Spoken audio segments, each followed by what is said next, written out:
बोरिवली पूर्वमध्ये भाजप आणि ठाकरेंचे पदाधिकारी एकमेकांना भिडले। भाजपचे गणेश खणकर आणि ठाकरेंच्या शिवसेनेचे सुबोध माने एकमेकांना भिडले।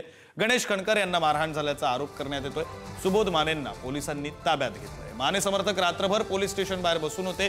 काजूपाड्यामध्ये सुबोध माने यांचे पाण्याचे टँकर चालतात। या टँकरमुळे वाहतूक कोंडी निर्माण होते, म्हणून अवजड वाहतुकीस बंदी घालावी अशी मागणी खणकर यांनी केली होती। या प्रकरणावरून राडा झाल्याची शक्यता आहे। काल रात्री भाजपचे मुंबई सरचिटणीस गणेश खणकरवर हल्ला करण्यात आला। ठाकरे गटाचे सुबोध माने नावाच्या व्यक्तीने हल्ला केलेला आहे। रात्रीची ही घटना आहे।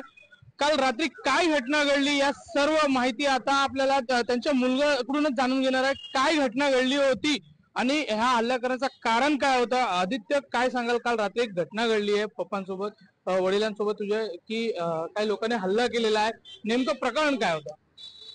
तर जे हे प्रकरण आहे हे आमच्या एरियातल्या वॉर्ड क्रमांक 11 उबाटा गटाच्या शाखा प्रमुख सुबोध माने हे जे टँकर माफिया म्हणूनही 10 वर्षापासून फेमस आहे, त्यांचं करणी होती सगळी रात्री।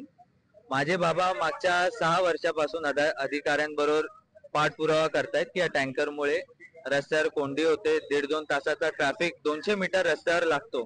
जिकडे सोसायटी आहेत, बिल्डिंग आहेत, त्या रस्त्यावर 1.5-2 तासाची कोंडी लागत असेल कोणामुळे, तर ही खूप दुःखद बात आहे की कोण याच्यात पाठपुरावा घेऊनही कोण इश्यू सॉल्व्ह नाही करत आहे।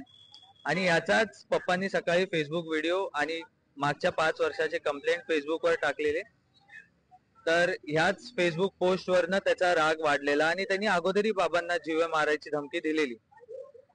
त्याचा जो ड्रायव्हर आहे, त्याचा ड्रायव्हर रात्री दारू पिऊन ट्रक चालवतात, त्याच्या ड्रायव्हरला पकडा। तर साहिल शेख, आसिफ हे सगळे ड्रायव्हर आहेत त्यांचे, यांना काय बोला तर बोलतात, ज्यादा बोलोगे तो तलवारी निकालेंगे। तर हे सगळं खूप वर्षापासून चालू होतं। तर आज त्याचा एक टँकर आम्हाला सापडला रस्त्यात, तो लावून गेला रस्त्यात। 1.5 तासाची वाहतूक कोंडी झाली आणि जेव्हा ड्रायव्हर आला त्याला त्याचा जाब विचारल्यावर त्यांनी त्याच्या मालकाला बोलवलं, सुबोध माने अफरोज काझी। सुबोध माने आपल्या बायको बरोबर आला आणि लक्ष नसताना पप्पांवर वार केला, पप्पांवर हल्ला केला। पप्पांना गालावर आणि डोक्यावरही मार लागलाय। तर तो जो वॉटर टँकरचा चालक होता त्यांनीही वॉटर टँक पप्पांवर चढवायचा प्रयत्न केला होता। तर तिकडे कार्यकर्ते होते, तितक्यात ते आले आणि सगळं सुचवलं, सगळं तेव्हा मॅटर हा सॉल्व्ह केला। पण आम्ही काही न करायचा निर्णय त्याच्यावर हे घेतला, कारण का तो त्याच्या बायकोला घेऊन आलेला आणि तो त्याच्या बायकोला ऍज अ शिल्ड म्हणून पप्पांवर हल्ला करत होता। सगळं झाल्यानंतर तो 5-10 मिनिटात तिकडनं फरार होऊन आपल्या बायकोबरोबर दहिसर पोलीस स्थानक मध्ये स्वतः जाऊन बसला। कॅमेरा पर्सन सुरेंद्र साह, पी मल्लिकार्जुन, पुढारी न्यूज, मुंबई।